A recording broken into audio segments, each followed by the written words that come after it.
We are going to kind of come to the end of the Samson saga. As we've kind of looked at over the last couple of weeks, Samson was our 13th judge, and he's kind of like every other judge before him. He's a product of his time. He is a mirror of his people, and not a very good follower of God, kind of like the people that he represented. The major conflict that Samson's in is with the people, or the Philistines. The Philistines are oppressing the people of Israel. They've been doing that for quite a long period of time. And God allowed Samson to come along to kind of break that, to break the hold of the Philistines. And one of the things that we've seen, and we'll really see it tonight, is not only does Samson mirror the people of Israel, Samson also mirrors the Philistines.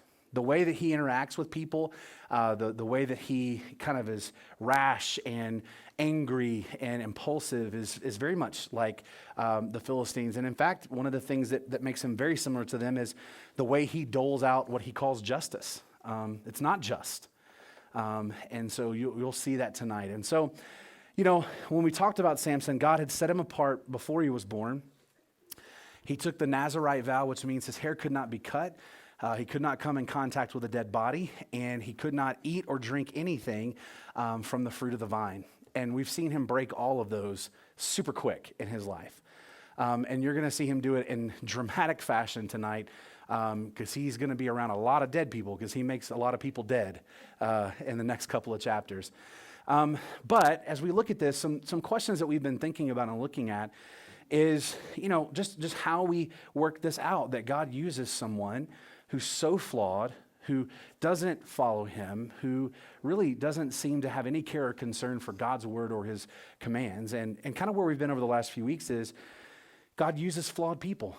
Now, he doesn't condone evil, and he doesn't say the evil that you're doing is good, and I'm glad about that.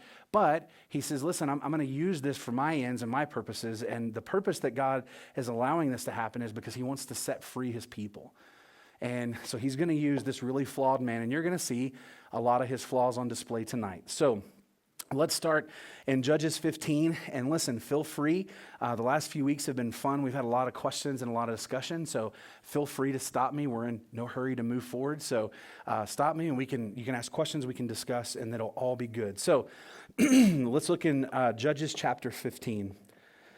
So where we left Samson off in chapter 14 is he found a woman that looked good to him, and he decided that in his lust that he wanted to marry her. And so he started to pursue the things to do to marry her, and it was a woman of the Philistines. And that went badly. Remember, we had this thing where he decides to, you know, give them a riddle, and he wants to say, hey, if I win the riddle, then you got to give me 30 changes of clothes.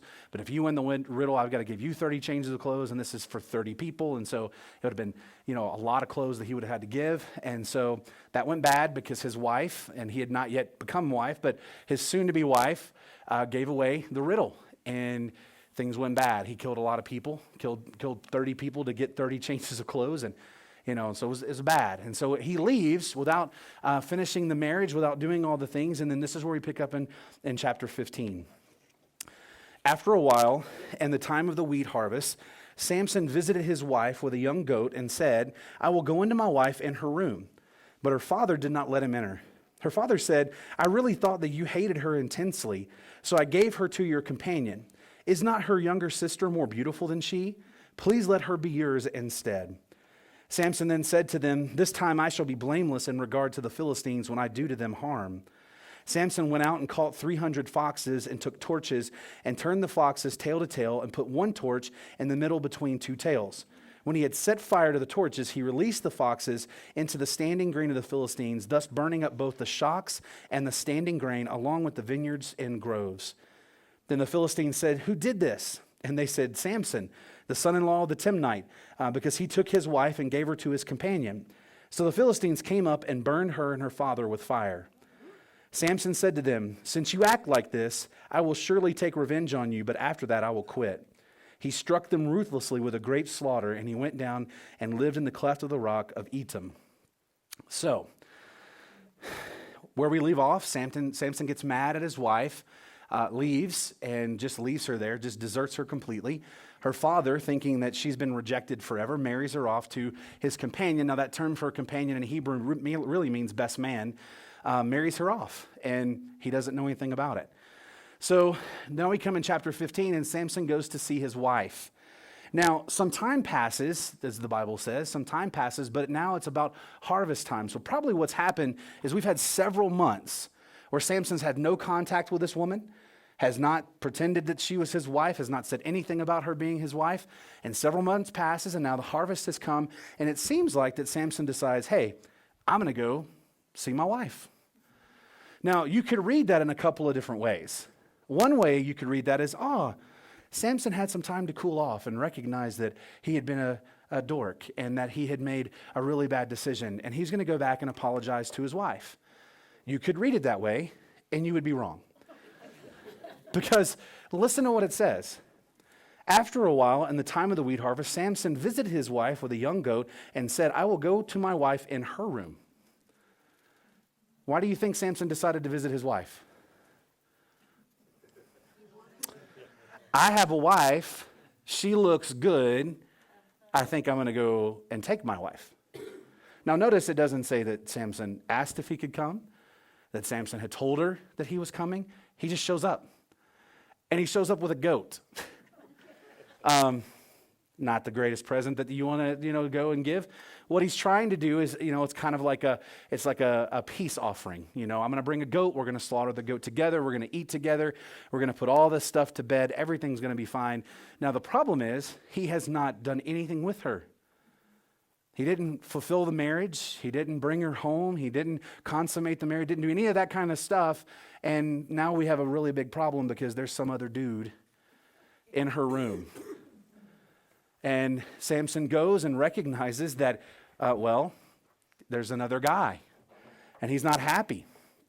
And I'm sure he and her father had a conversation. And the father says, well, I married her off to your best man.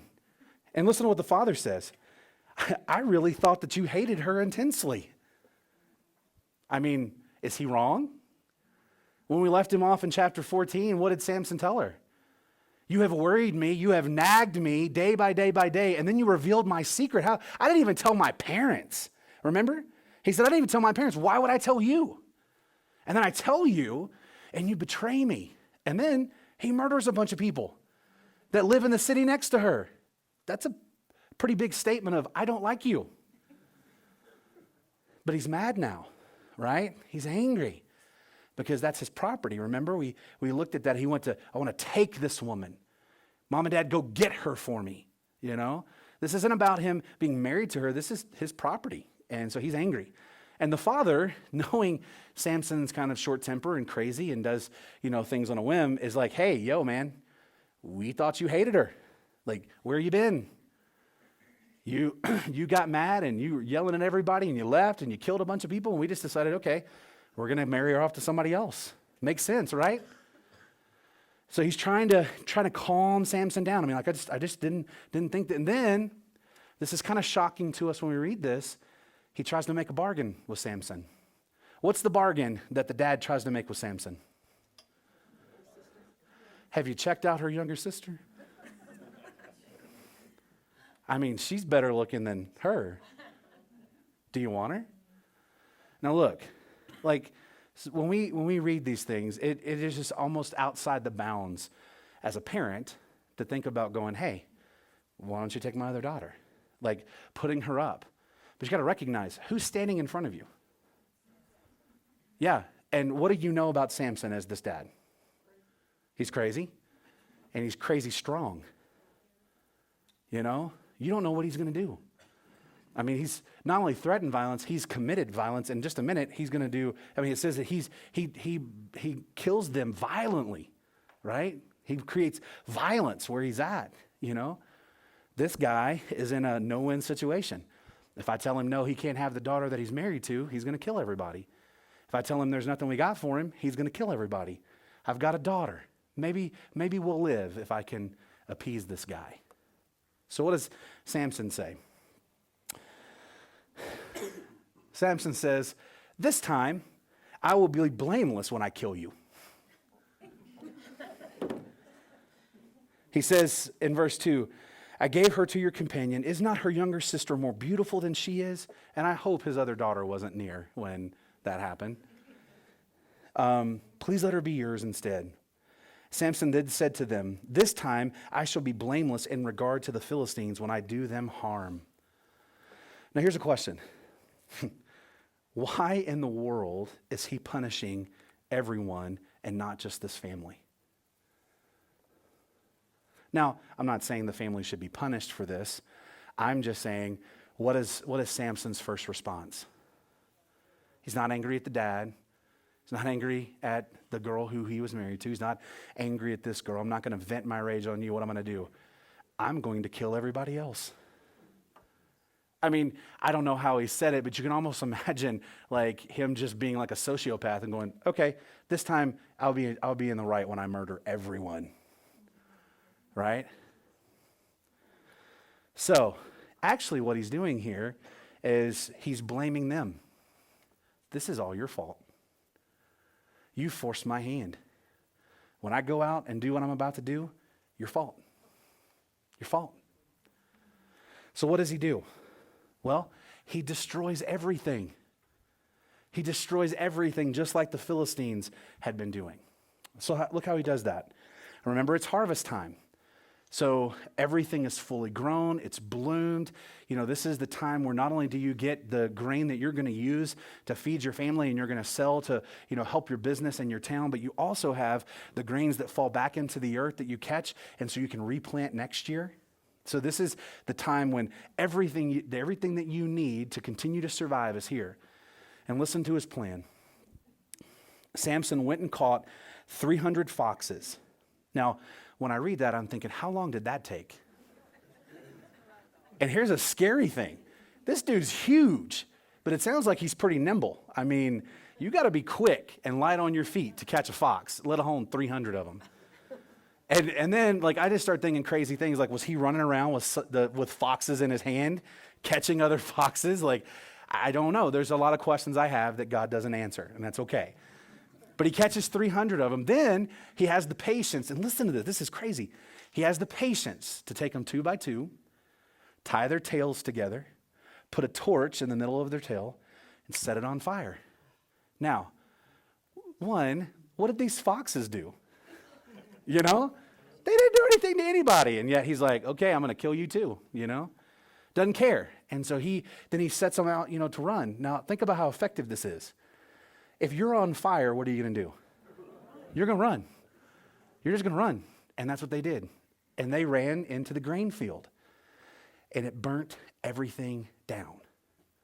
It burnt down the stalk. It burnt down the head. It burnt down the grain.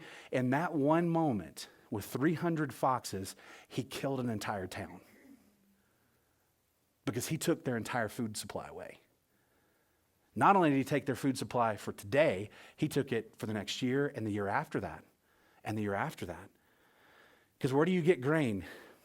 There's no seed store, down there in the town they can't go to. The land just has to lie dormant until it comes back. I mean, this is a pretty big deal. All because he rejected a woman, left her. They decided to marry her off so she had some protection and hope in her life, and then he gets his feelings hurt. So I'm going to burn everything down. That's what they call narcissism. Yes, that's exactly what they call narcissism. But now here's the thing, and this is the hard part. God was using these things to break the will of the Philistines and to destroy them so they could stop oppressing the people of Israel. And here's the deal. Samson is just turning back on the Philistines the things that they have done to the Israelites. Every year at harvest, the Philistines would come in and they'd sweep over the land and they would take all the grain and they'd cut down all the shocks and they would do all the same thing, and Samson's just pouring it back on them. Except he's pouring it back on them with gas, right? Now, the Philistines were so happy about this. They were so glad that he burnt all their food down. He was so thankful. They were so thankful that he did what he did, and they just were like, hey, thanks for doing that, right? What'd they do? We're going to go get him. So he burned everything up, and not only did he burn up listen to this, not only did he burn up the grain, listen to this, he burned up the grain and the vineyards and the groves. the grain, the vineyards, and the groves. Could you imagine looking out your window, somebody says, I think I smell a fire. I think I see smoke. And the next thing you know, acres and acres and acres and acres are burning. You can't stop it. So, Philistines get mad and they come out, and when he had set fire, he's done all this kind of stuff. The Philistines said, who did this? Good question. Like, that would be my question too, right? And the answer they got was not the answer they wanted. Somebody said, well, you remember that Timnite guy? It's his son-in-law. Well, why did he do that? Well, we remember he got married and then he left and he killed before he left, he killed a bunch of people and then he left. Well, they married her off to somebody else and he's back and he's mad. And look at what the Philistines decide to do. Okay, well, we're going to go over there and we're going to burn her and her father. Do you see the same kind of justice? Oh, I always do that.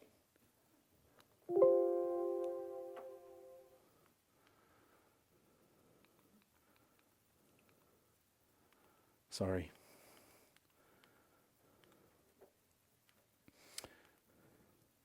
So, they go and burn her and burn her father.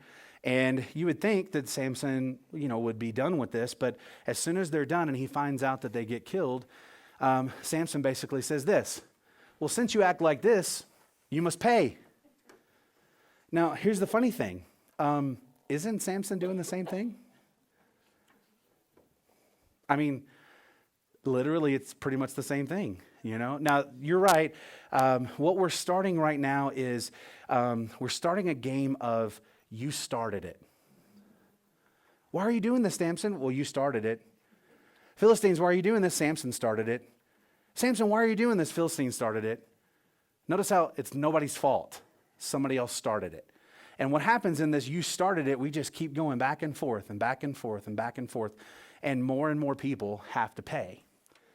So listen to what happens. Philistines burned them down. Samson said to them, since you act like this, I will surely take revenge on you, but after that, I will quit. Oh, so you'll just be done? Like, it wasn't enough for you to destroy everything and burn everything down. Now you're going to go kill a bunch of people, and then I'll be good. Like, one more time. I just need to do it one more time, and then we're square. You can't come back. We're done. Evens, right? So, look at what he does. He struck them ruthlessly with a great slaughter, and he went down and lived in the cleft of the rock of Etam. So, it's proportional, right? They kill his wife and her father, and he kills a bunch of people ruthlessly. That's even. We're evens. It's all good, fair and square. But I love this little detail that he goes and lives in the cleft of a rock like a monster. Like he commits all these atrocious acts, and instead of going back to his parents' house, it's like, hey, I'm going to go live in a cave now because that's who I am. I'm Bigfoot, like I'm going to go live in a cave because that's what I do. Now, as you can imagine, the Philistines were not happy about this, and we weren't at evens. He started it, remember, and they want to finish it. So look at verse 9. Philistines went up and camped in Judah and spread out in Lehi. The men of Judah said, why have you come up against us? And they said, we've come up to bind Samson in order to do to him as he's done to us. You hear that? He started it. We're going to end it. 3,000 men of Judah went down to the cleft of the rock of Etam and said to Samson, do you not know that the Philistines are rulers over us? What then is this that you have done to us? And he said to them, as they did to me, so I have done to them. They started it. They said to him, we've come down to bind you so that we may give you into the hands of the Philistines. And Samson said to them, swear to me that you will not kill me. So they said to him, no, but we will bind you fast and give you into their hands, yet surely we will not kill you. Then they bound him with 2 new ropes and brought him up from the rock. When he came to Lehi, the Philistines shouted as they met him. And the Spirit of the Lord came upon him mightily, so that the ropes that were on his arms were as flax that is burned with fire, and his bonds dropped from his hands. He found a fresh jawbone of a donkey. He reached out and took it and killed 1,000 men with it. Samson said, with the jawbone of a donkey, heaps upon heaps. With the jawbone of a donkey, I have killed 1,000 men. When he had finished speaking, he threw the jawbone from his hand and named that place Ramoth-Lehi. Then he became very thirsty, and he called to the Lord and said, you have given this great deliverance by the hand of your servant, and now shall I die of thirst and fall into the hands of the uncircumcised? But God split the hollow place that is in Lehi so that water came out of it. When he drank, his strength returned, and he revived. Therefore he named it En-Hakkoroth, which is in Lehi to this day. So he judged Israel 20 years in the days of the Philistines. So Philistines come to capture Samson. They amass a pretty great army because 3,000 men of Judah aren't going to fight them. So they've amassed this massive, massive posse to track down the outlaw Samson. And they show up in Judah, and the people in Judah are afraid, and they're like, why are you here? We haven't done anything. Why are you here? And they're like, well, we're here to get Samson. Oh, okay, we know where he is. We'll go get him for you. When they found out that they weren't there for them, we just want to get Samson. We want to get him, and we want to take him back, and we want to do to him like he's done to us. People of Judah says, sweet, we can help you out with that. So they came to capture him. And they scared the people to death, and Judah cuts a deal with them to hand Samson over. So they come down, 3,000 guys. And I love this thing, like all these guys coming, and they're all there together, and you can imagine that they are shaking in their boots. Like, I don't want Samson to freak out. Like, what happens if he goes down there and he freaks out and he kills all of us? What are we going to do? Like, they're going to kill us if we come back without him. He could kill us if we go down there. Like, you're in a rock and a hard place, right? They show up. Samson's like, what's going on, guys? Why are you here? Well, we've come to tie you up, and we're going to take you back to the Philistines. Okay, I'll go if you promise not to kill me. Could you imagine, like, what a sigh of relief that they would have had? Whew, that was so easy. That was so easy. Samson, you have such a level head. I mean, you're a really good thinker. I'm glad that you're a problem solver. This is good. Now, here's the thing. Samson knew, one, they couldn't kill him. Two, that he was setting a trap because he wanted to do to them what they've done to him. And so he lets them tie him up and, make the big show. And, you can imagine as they got closer and closer, these guys of Judah were like, look at what we've done. We've brought Samson. How great and wonderful we are. And then the Philistines, as they see him coming, begin to shout and chant and get all excited because they're about to exact their revenge. We can't wait to kill this guy. We're gonna cut out every toenail. We're gonna stick bamboo up his fingernails. We're gonna do all this stuff. We're gonna show him how bad we are. And then it happens. The Spirit of the Lord comes on him. And I love the description that we get. It says the bonds that he has are basically like if you've taken rope and set it on fire and it doesn't completely burn. What happens to rope that doesn't completely burn? Is it strong? Does it hold together? No. In fact, it says that his bonds just dripped off his hands. Now, what happened was he just, like in every movie we see with the superhero, right? He just pops them. Now, that's a scene. I mean, imagine being there and being the people of Judah and also being the people of the Philistines, and Samson just says, I'm free. There's a lot of oh no's at this point. Oh no. Now, listen to what happens. He gets there, and the bonds come off, and he finds a jawbone of a donkey. And he picks it up. Now, the jawbone of a donkey is not that big.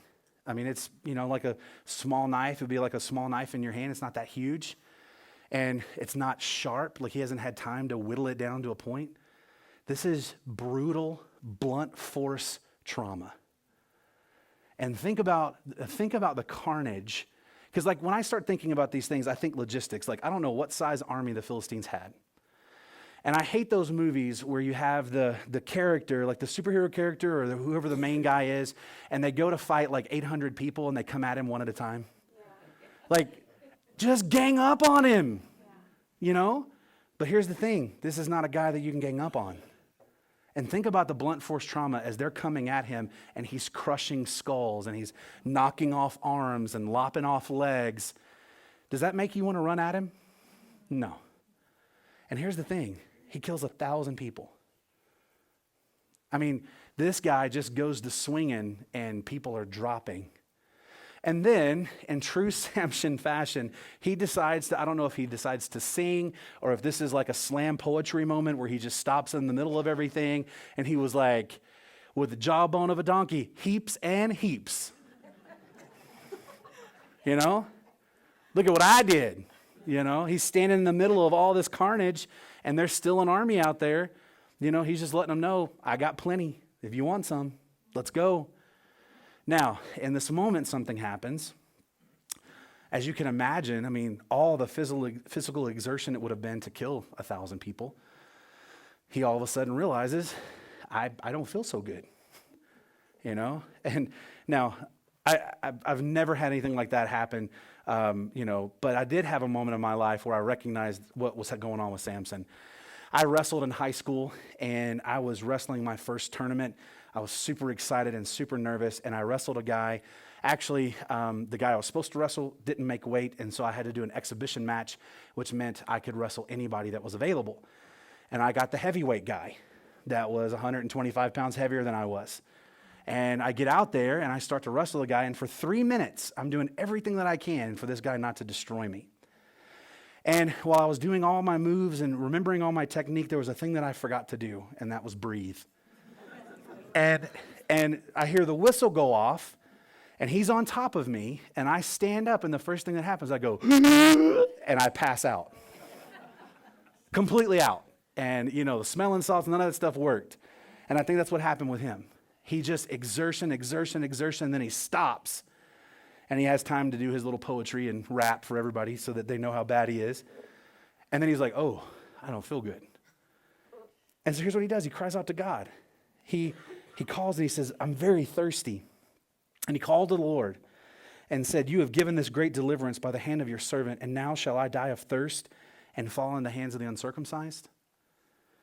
So here's what he's saying. They're still there, you know, and unless something changes, I'm going to pass out, I'm going to die, and they're going to take me and they're going to win.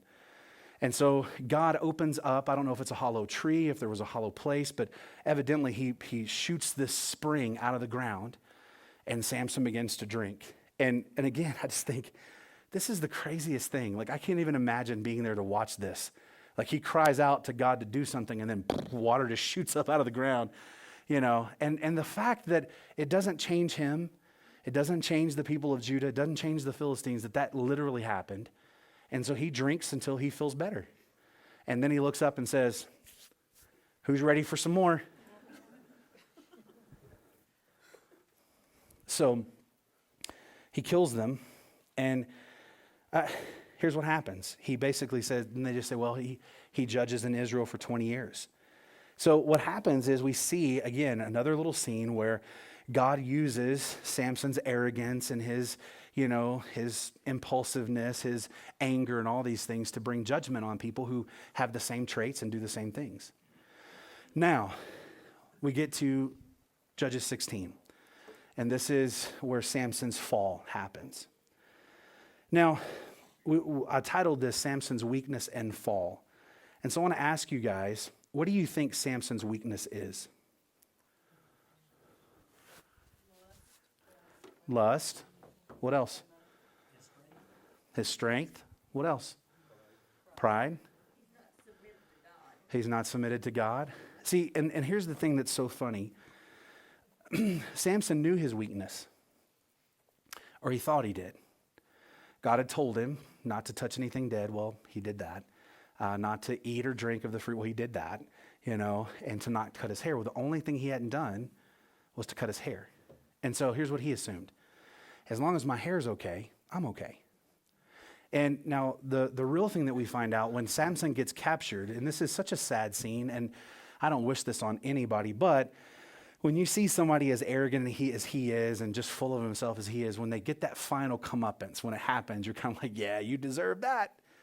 And we all know the story, and we'll kind of unpack it in a minute, but, you know, Samson jumps up for the fourth time, and he's ready to go out, and he's going to blow these people up. And here's what it says. It's the most sad thing you'll hear. He didn't realize that the Lord had left him. He just assumed that God was always going to be with him. He just assumed that no matter what he did, God was going to let him have the strength that he had. He just assumed that God was going to give him victory. And there was a time when he got up and he didn't realize that God had left. That's tough. And we'll get to that in a minute. So let's start in Judges 16. Now Samson went to Gaza, saw a harlot there, and went into her. When it was told to the Gazarites saying, Samson has come here, they surrounded the place and lay in wait for him all night at the gate of the city. And they kept silent all night, saying, let us wait until the morning light, and then we will kill him. Samson lay until midnight, and at midnight he arose and took hold of the doors of the city gate and the two posts and pulled them up along with the bars, and he put them on his shoulders and carried them up to the top of the mountain, which is opposite of Hebron. After this, it came about that he loved a woman in the valley of Sorek, whose name was Delilah. The lords of the Philistines came up to her and said to her, entice him. See where his great strength lies and how we may overpower him and that we may bind him to afflict him. Then we will each give you 1,100 pieces of silver. So Delilah said to Samson, please tell me where your great strength is and how you may be bound to afflict you. Samson said to her, if they bind me with 7 fresh cords that have not been dried, then I will become weak and be like any other man. Then the lords of the Philistines brought up to her 7 fresh cords that had not been dried, and she bound him with them. Now she had men lying in wait in an inner room, and she said to him, the Philistines are upon you, Samson. But he snapped the cords as a string of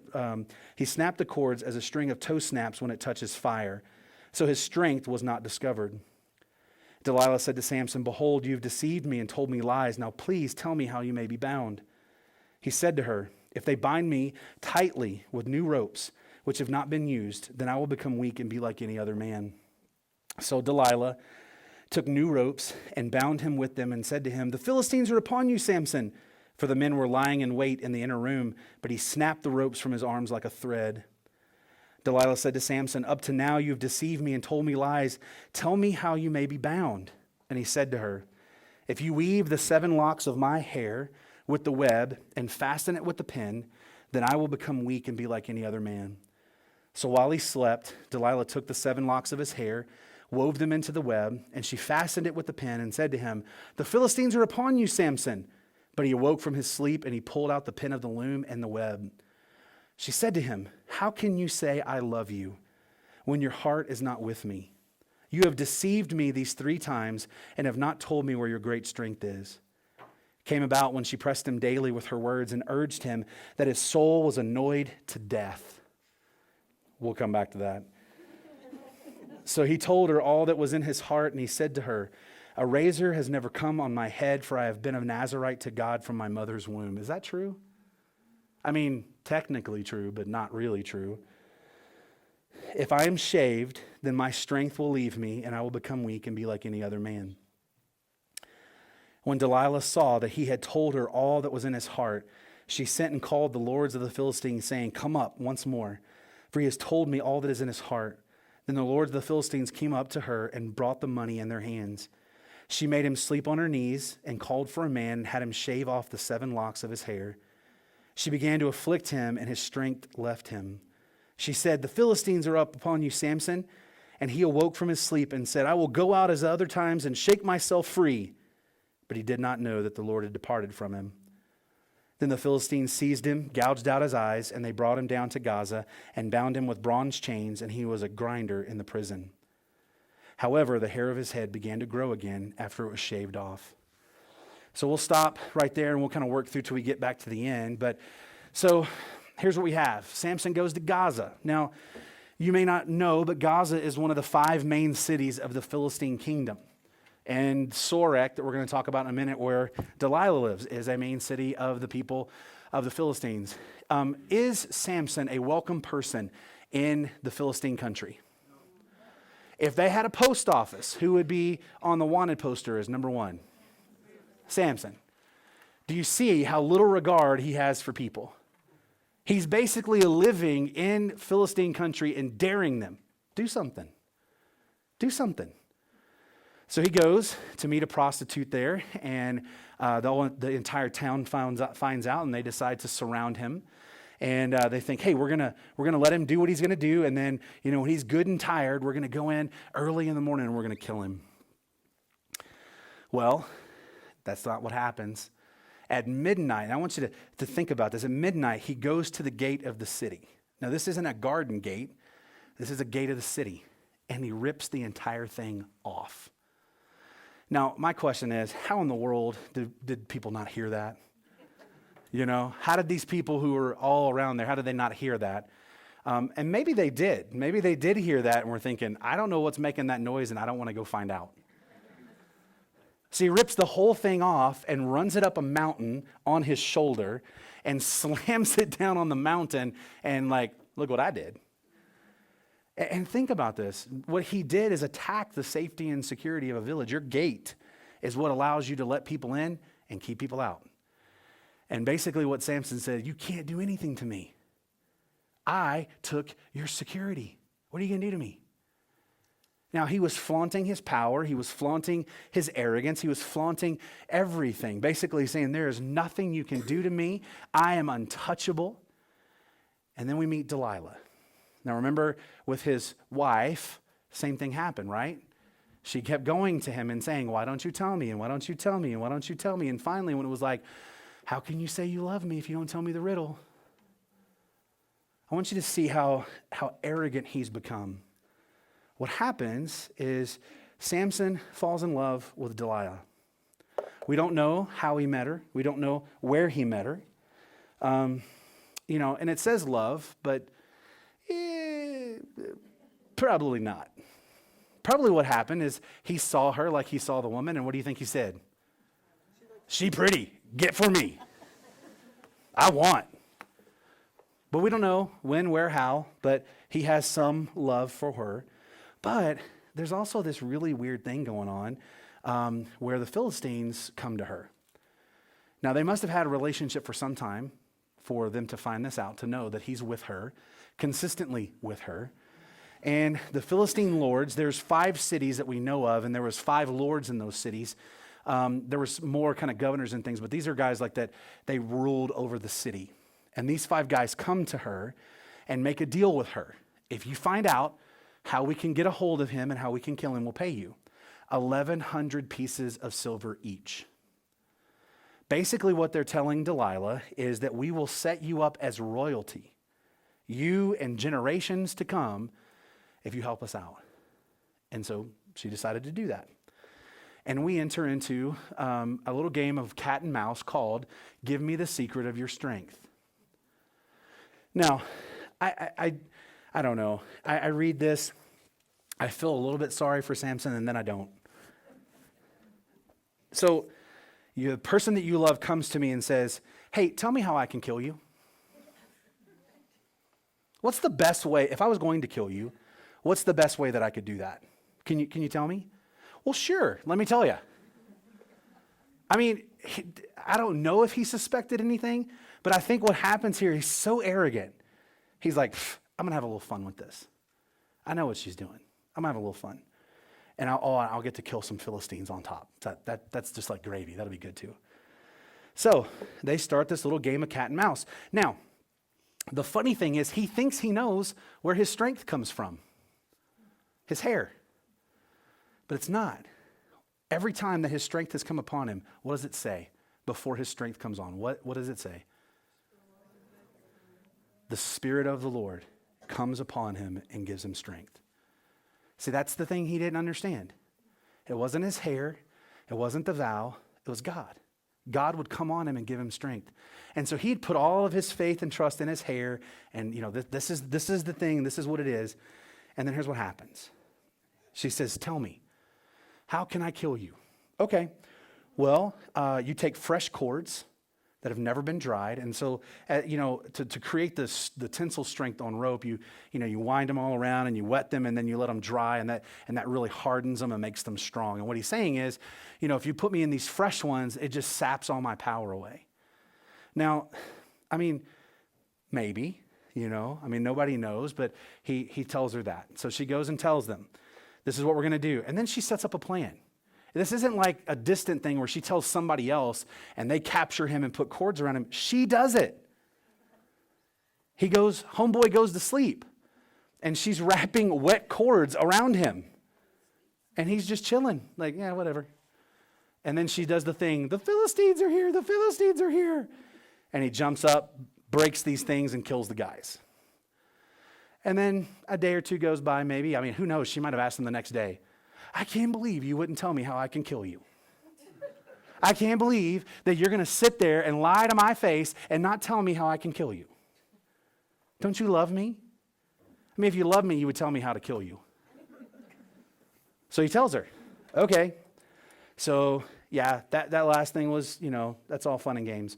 New ropes that had never been used. Okay. So she ties him up. I mean, does he not wonder how he got tied up in her, in her house? Nobody else there? Oh, and every time the Philistines are there, they're inside the house. I mean, it's total coincidence every time. So again, Philistines, kill. A couple days go by. You don't love me because you won't tell me how to kill you. Now listen to the arrogance here. Look at what he does. He tells her it's his hair. Now he doesn't tell her what exactly to do with his hair, but do you see how he's up in the ante? It's almost like he enjoys this. That the risk of like, let's see if I can make it more risky, and maybe they'll send more guys, and this will be really good. Like this is going to get my adrenaline pumping. Now notice something here. It doesn't say the Spirit of the Lord came upon him. Now he is a naturally strong guy. God made him that way. The things that he did before were supernatural strength. And so here's what he's doing. Now, he says, okay, weave my hair into a loom. Now, I want you to think about this logistically. We're not talking about a Singer sewing machine that she could transport over to the bed and weave his, hair into that stuff. We're talking about an actual loom. Have you seen those things? They're like two poles, and there's a pole right here, and there's all these strings, and you're like ripping it up and down and pulling it sideways and doing all this kind of stuff. Like, I just think about when he tells her that, like she's trying to think of the trigonometry that she's going to have to come up with to do this. Hey, honey, can you move the bed over next to the loom? Do you mind doing that for me? Well, why? I just think it would look, the feng shui in the house would be better if we could move that over there. Oh, and honey, I need you to lay right here in the middle of the bed. Just throw your hair back on the loom. It's okay. Don't worry about it. Oh, and honey, don't worry. I'm gonna be making a sweater for grandma. So don't worry about me working on the loom. Like, how does he not? I mean, he knows, right? So she weaves his head, literally, into the loom and then pins it because he told her to. Yeah. Either that or he was hitting the fruit of the vine pretty hard. And then again, Philistines. And I just think of the carnage that he does.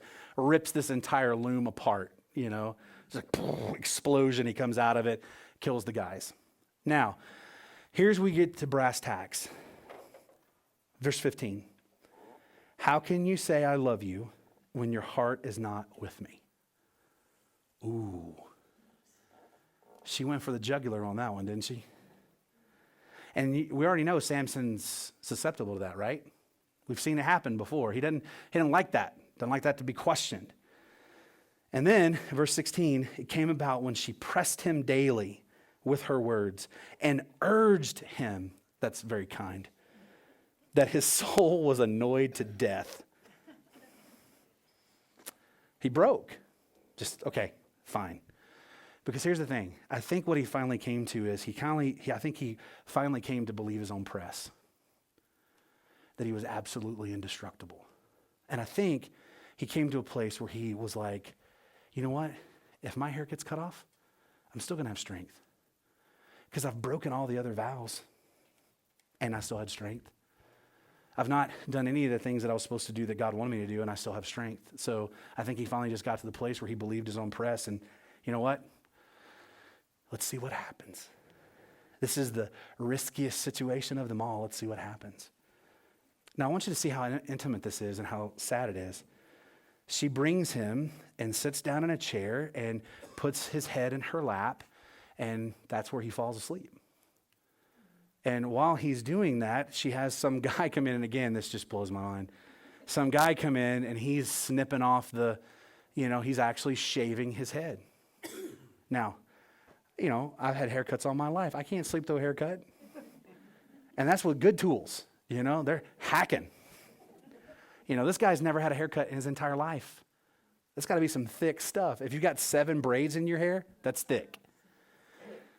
And then it says she starts to afflict him. Like, she's taken this to a whole nother level. This is not just now, hey, the Philistines are coming. She's going to do that in a second. But she's testing this out because they've already paid. The Lords came and they paid her the money because she said she got what everybody needed. And they've already given her the money. And so she's got to find out if he's going to die or she's going to die. Now, it doesn't say what she did, but she probably starts swatting him and poking him and maybe cutting him a little bit. And all of a sudden, his strength just goes away. And here's the thing, he doesn't think anything of it. And she says, Philistines, Philistines. And he pops up and he says, I'm going to go shake myself free. He does his little rap again. I'm going to show everybody how bad I am. And he didn't realize that God had left him.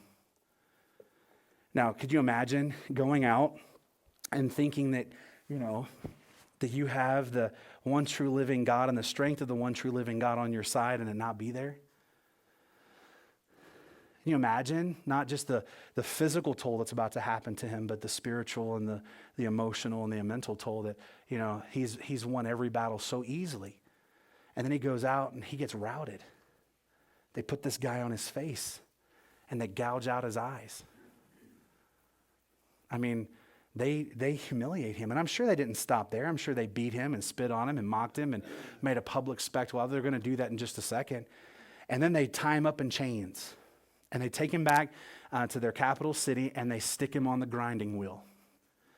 Now here's the thing. In that day and time, there was not a whole lot lower place you could be than on the grinder. Because when you got on the grinder, you never got off the grinder.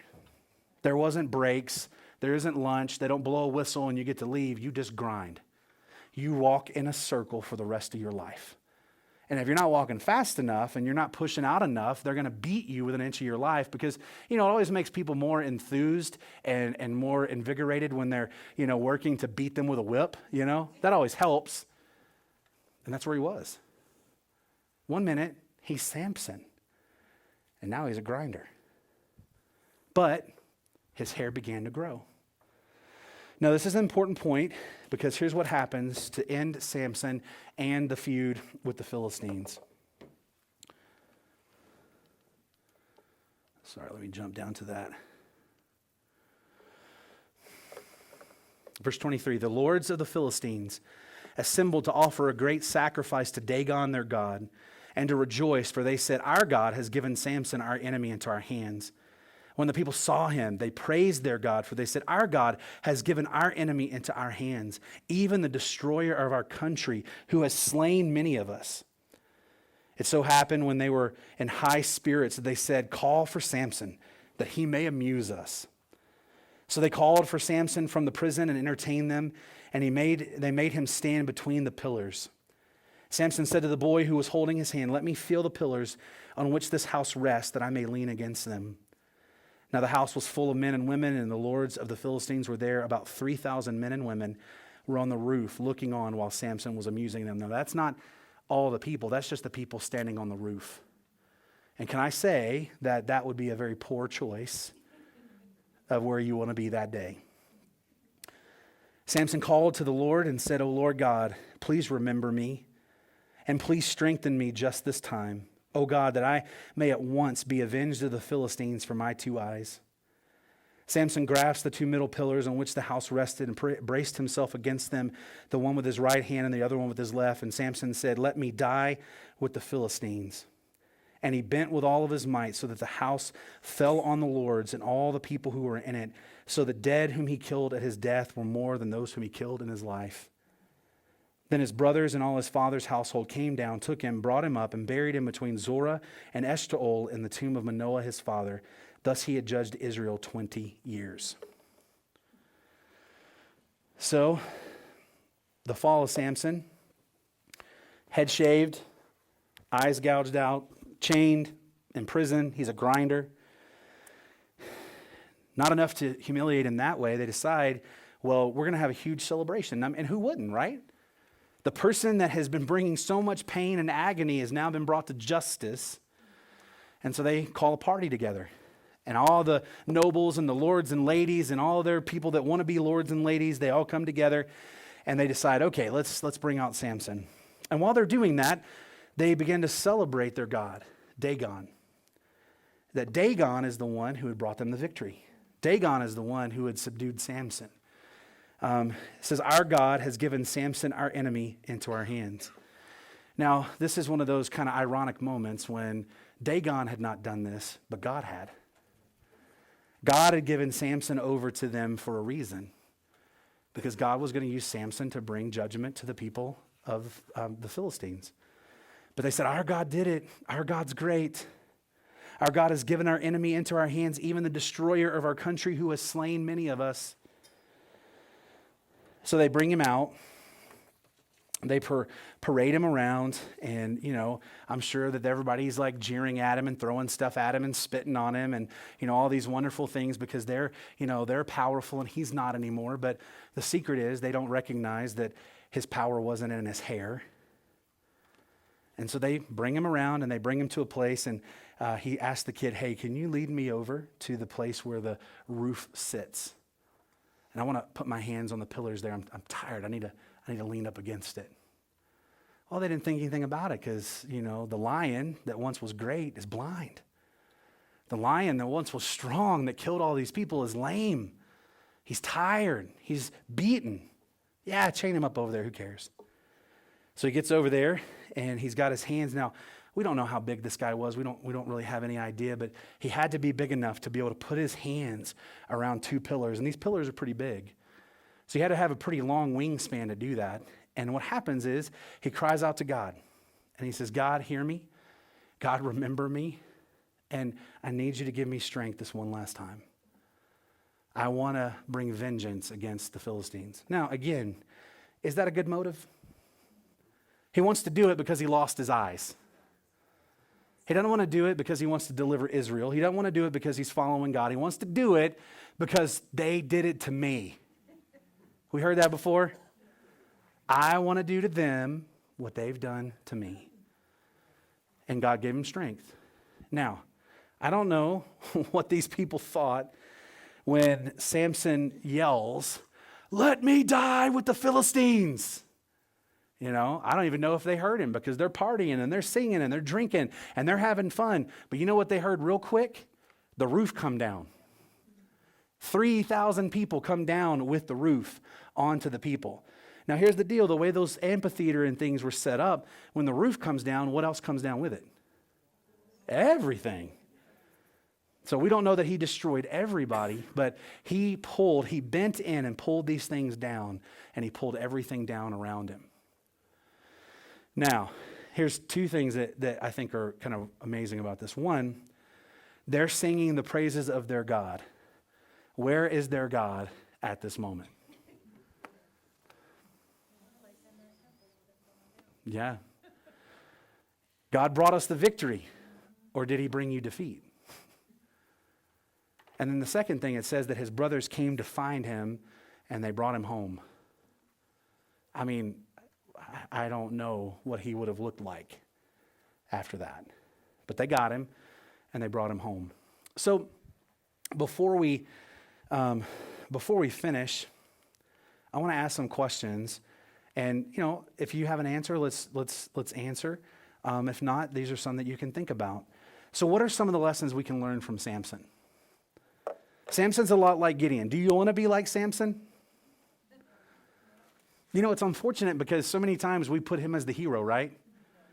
He brought vengeance and he took care of the Philistines. Yeah, but he was a bad dude. Same thing with Gideon. Yeah, God used Gideon, but he was a horrible guy. Don't be a Gideon. Don't be a Samson. But here's the first question. What are some lessons we can learn from Samson? One, he trusted too much in himself, and he forgot that God gave him strength. It is easy for us to stand on the sideline and poke fun at all the bad choices that Samson made and all the terrible life decisions that he had. But do we see any of ourselves in him? Do we ever trust too much in ourselves? Do we forget that God's the one that gives us our strength, that God's the one that leads us and guides us, that God's the one that protects us and provides for us? Do we forget? I do. Some of the worst things that happen in my life are when I trust too much in myself. And I say things to myself like this: I can figure this out. I don't need any help. I got it.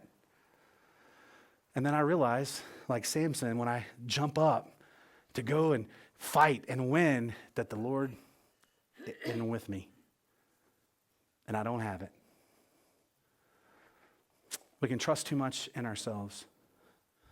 How about this? What are some lessons we can learn from Samson? That he lived the way he wanted to live. He forgot the vow that was made to God. I'll just do what I want. What's the worst that can happen? And here's the thing. God gives us free will, and he allows us to make those choices. And also what happens is, because God is patient and he's kind, he gives us time to repent. And we take advantage of that and take that for granted and think that he's letting us get away with it. So I think what ultimately did Samson in is that because God did not bring swift justice, he believed that he was not responsible for the actions of his life.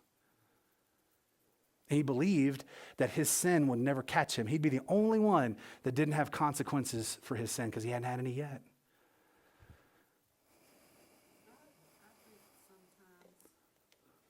I think sometimes that people, they're so wrapped up in their sin that they don't believe it's sin. Oh, there's that too. Yeah. They're justified in what they're doing. They do what's right in their own eyes, and they don't consult the Lord. And I think a lot of times because they don't know the Lord. Well, there's some of that, but I think even as Christians we do that. Oh, yeah. Yeah. Yeah. We all do. You get deceived because you haven't had the consequences you think that you would have, and so it's like, well, I won't have any consequences. Starts small too sometimes. Little things at a time. Yep. And then you're like, oh my gosh, how did I get this? Yeah. Exactly. Yeah, and that's the thing with sin. It never starts out like, hey, we're just going to destroy everything in your life. It's just one thing. We're going to compromise here, and we'll compromise there, and then we'll do this, and then we'll do this, and it gets bigger, and it's like a snowball. It just rolls. Another lesson. He deceived himself that what he was doing was justified. Remember that? Well, this happened. Well, they did it. They started it, and so I'm gonna finish it. And then we just keep upping it and keep upping it and keep upping it. But here's the thing. He never had to deal. Now, there was a moment when he said, back at the beginning of 15, well, now I'll be blameless. I mean, maybe he felt a little guilty about murdering those guys, but I think that moved on real quick because he felt justified. And I'm going to tell you, this is a difficult thing for all of us because it's really easy for us to justify what we say, what we think, and what we do. It's super easy. We're great at it because it comes from the inside, and that voice on the inside is telling us all the reasons that we're justified. And then the Holy Spirit's in there saying, no, that's not right. And well, he don't understand. He doesn't understand what they said to me. He doesn't understand what they've done to me. He doesn't understand how bad this hurts. I'm justified. No, you're not. One of the lessons we learn is that he ruined people's lives on a whim because he didn't get what he wanted. You know, it's easy for us to kind of stand at arm's length to Samson because, you know, none of us have the strength to kill 1,000 people with a bone, you know. But I think it's even worse because we can carpet bomb people now, you know, on Twitter, on Facebook, on social media. We can ruin people, and we don't ever have to do it face to face. We can ruin somebody's life. We're feeling bad. We're home alone, you know, and where most of that stuff comes from, we're sitting on the toilet on our phone cracking away, right? Honestly, you know. And so here's the thing. Because I don't get what I want, I'm okay with ruining everybody else. Because I don't get what I want. Or you hurt my feelings. You hurt my feelings. And instead of just hurting your feelings or forgiving you, which is what we really should do, I'm going to go and blow up your world. I'm not going to hurt your feelings. I'm going to destroy everything. What else? What are some lessons these are the ones that I thought of. Is there anything that you thought of George. One of the things that I see about Samson and his hair, he broke all of the Nazirite vows, but you couldn't physically look at him and see those broken vows. Exactly. Until his hair was removed, and then that was visible. Yep. And another thing, when he carried those gates, that was 38 miles that Right. he carried those heavy gates. 38 miles. Yep. 38 miles. Yep. Unbelievable. It is unbelievable. We all got a meeting? Like, Amber Alert. Let's get our Amber Alerts. All right, so it's after 7. Let's close it down so you guys can go get your kiddos. All right, if you got any questions, feel free to come talk to me afterwards. Thank you guys for coming tonight. Let's pray. Father, we thank you for this time that we have together. We thank you for your word, and I pray that it would just sink deeply into our hearts and it would spring forth into action in our lives. And it's in Jesus' name we pray. Amen.